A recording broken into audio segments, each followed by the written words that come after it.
Hello, my name is Jakub Benke. I'm an airline pilot, a Boeing 737 MAX captain, and also a multi-crew corporation instructor with Bartolini Air. But it wasn't always like that. When I was 33 years old, I was a successful young executive. I was running a major advertising media company as CEO. Today, I want to talk about this revolution in my life and what I have taken away from it.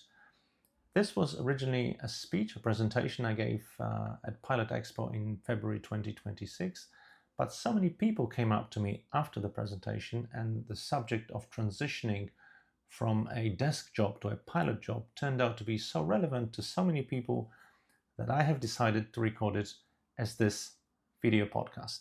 I started flying purely as a hobby. I went to a local flying club for a discovery flight.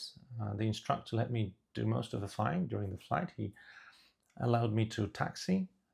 He allowed me to pull the yoke for takeoff. He talked me through the climb. He allowed me to make some turns and even return and approach the aerodrome for landing, which I was too afraid of, and I actually gave him the controls back at some stage. But when I stepped out of that aircraft, I was completely spellbound. And I couldn't sleep that night, and only later did I understand what had just happened.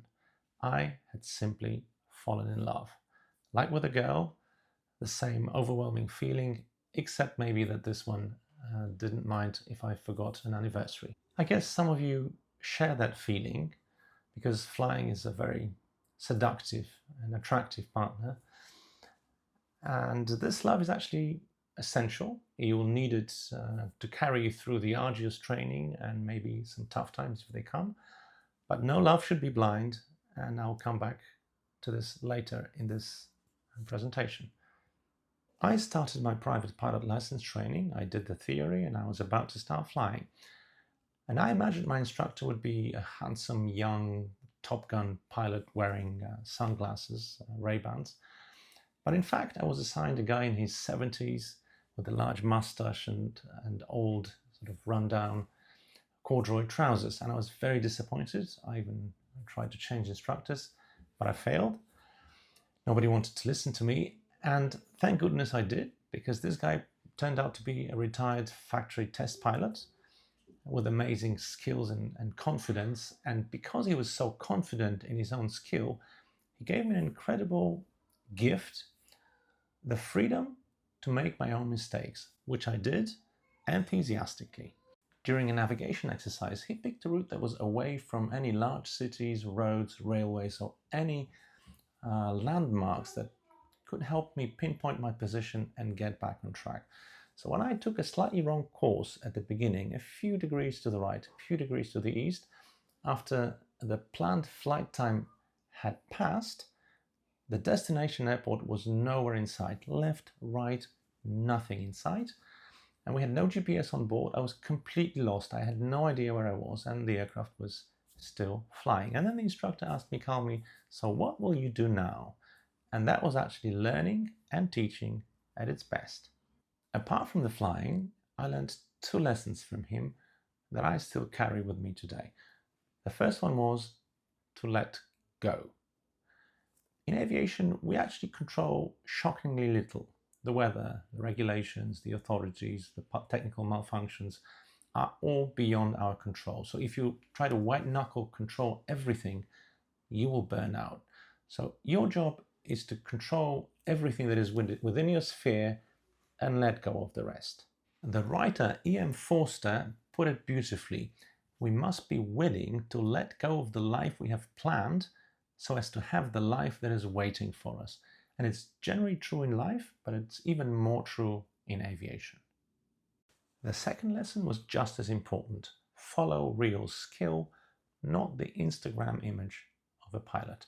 Today's world is obsessed with superficial impressions, and aviation is actually refreshingly tangible. It doesn't matter how good you look next to a jet engine if you forget your checklist memory items when this engine fails in flight. And it doesn't matter what Ray-Bans or what sunglasses you're wearing if you have to land in a 30-knot crosswind.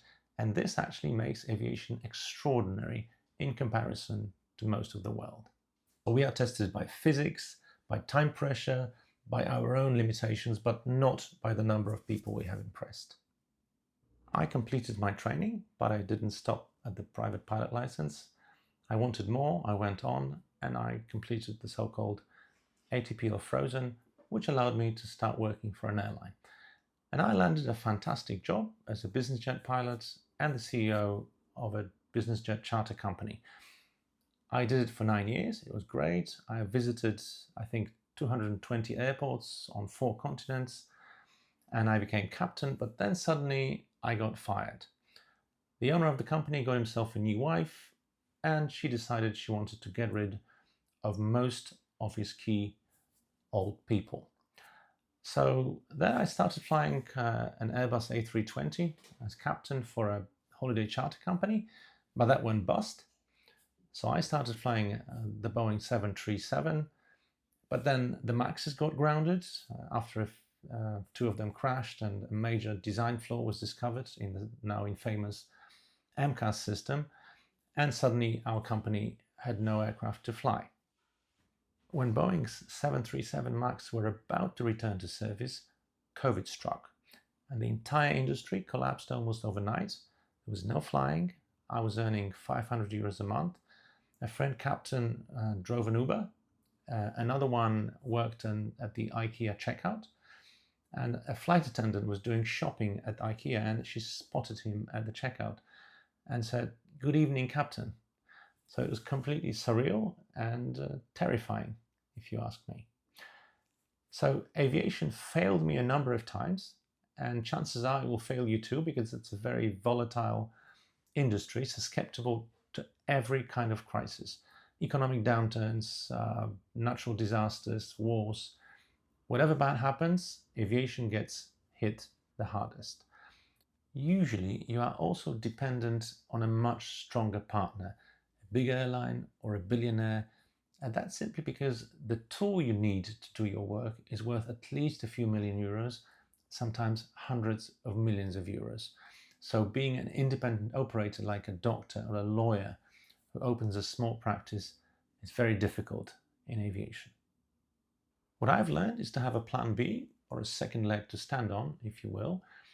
So if you are transitioning from another career like I did, try not to cut all ties with it and maintain some ability to earn outside aviation. I did cut my ties at my time, and I regretted it during COVID and other harder times when flying simply couldn't pay my bills. If flying is your only profession at the moment, try to develop other competencies. So become an instructor, a compliance expert, or simply start acquiring completely new skills or new education, because those may come in handy one day.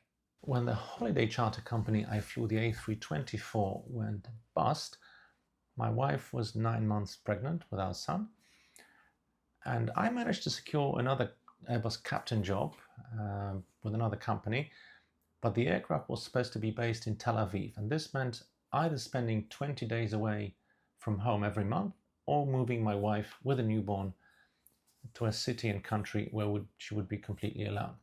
So what I did was accept a first officer job in my hometown on the 737. So the right seat, first officer job, and half the money. Do I regret that choice? God, no. My son is now 7 years old. He's recently learned to write. And a few weeks ago, he scribbled, "I love you, Dad," on a scrap of paper and gave it to me. And if you asked me about the greatest success of my life, I would probably show you this piece of paper. And I don't think I would have it if I had taken that Tel Aviv job in 2018. So some choices cannot be undone. We are built to connect with other human beings. Your priorities may be slightly different than mine, but whenever you take a job, make sure that the compromise you are making in your private life is at an acceptable level, because the love of flying will not be enough on its own when the initial excitement fades. That is why your base and the number of nights at home are as crucial a variable in any aviation job offer as the salary.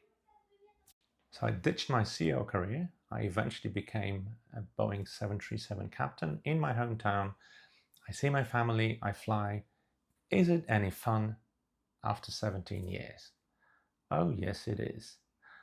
I still appreciate the views. You have a guaranteed front row window seat after all. But on a more serious note, I think it's fun because it's still a challenge for me. And the challenge of flying a modern commercial jet turned out not to be what I had expected. And I'll tell you a story. Not long ago, in February 2026, an Airbus A320 was clear for takeoff from runway 07 right in Brussels, but it mistakenly lined up on a parallel taxiway, started its takeoff roll, accelerated to 107 knots, so almost 200 kilometers per hour, before rejecting the takeoff and stopping just a few meters away from the end of the taxiway, and reportedly just 100 meters away from the airport fuel tanks. And I always get goosebumps when I read reports like this, because I immediately ask the question, could this happen to me? And there's no official report for this incident. I don't want to focus on it, but what I want to offer you is a completely hypothetical scenario, how something similar might happen to me or to you on a very bad day. I fly into Brussels slightly late, so we want a quick turnaround. But it turns out the computer check-in system is down and the boarding is now manual. So everything is taking ages and we are now 1 hour behind. I had promised my wife I'd be home by 11. Now it's going to be after midnight. So I'm angry, I'm barking at the ground staff, and emotion is already affecting my performance. I also don't like the first officer I'm flying with today. He's an irritating guy. He is trying to impress me all the time. So I sort of tried to limit our communication. He senses my hostility and he also switches off. So we call the checklists, we make callouts, but that's it. Our communication and our relationship actually has broken down. Eventually the aircraft is ready, but we are now 19 minutes late. So let's be quick. Quick. We're trying to do everything twice as fast as usual. I skip analyzing the taxi routing because it's simple. I don't draw it on the map. Let's just go. And this phenomenon actually has a name. It's called speed accuracy trade-off. We are trading accuracy for speed. I taxi very fast at 29 knots, just 1 knot below the flight data recorder monitored maximum. And at the back of my mind, I know I'm not following my position on the map. I know I haven't briefed the departure well enough. I know my situational awareness has actually slipped, but I'm pressing on. I just want to go home. And this phenomenon also has a name. It's called plan continuation bias. We tend to continue to follow the plan initially set. There's no other traffic, so we are transferred to the tower early, around 100 meters before the runway, and the tower controller immediately says, runway 07 right, you are cleared for takeoff. I turn left, advance the thrust levers. My first officer, who is barely paying any attention now because he's just had enough of this asshole captain, he's just thinking, let's just go home. He doesn't notice that we're in a taxiway. Neither do I, and we are accelerating towards the fuel tanks. So the main challenges of this job, as I see them, are not in the smooth landings or the perfectly hand-flown ILSs. Obviously, it's good to be able to land an aircraft in this job, but it's far from enough. In my view, the main and the lifelong challenges of flying a commercial jet actually lie in managing yourself, your instincts, your nerves, emotions, your communication, your cooperation, your accuracy and judgment under pressure. It's prioritizing, it's making decisions, it's managing time. In your textbook, it will be called crew resource management. In an American movie, it might be called getting your crap together, but that's what it is. My best friend, who's also an experienced captain, says, when things around me speed up, I slow down. And that's one of his main pieces of wisdom after 23 years of flying. When things around me speed up, I slow down. That is why a pilot's job is a never-ending journey of self-improvement and self-discovery. And it's so broad and so comprehensive that actually becoming a better pilot means becoming a better and more complete human being. And to me, this is the essence of this profession. I wholeheartedly believe that we should enjoy the journey, not the destination, not the next bigger aircraft, the promotion to captain. These are just milestones.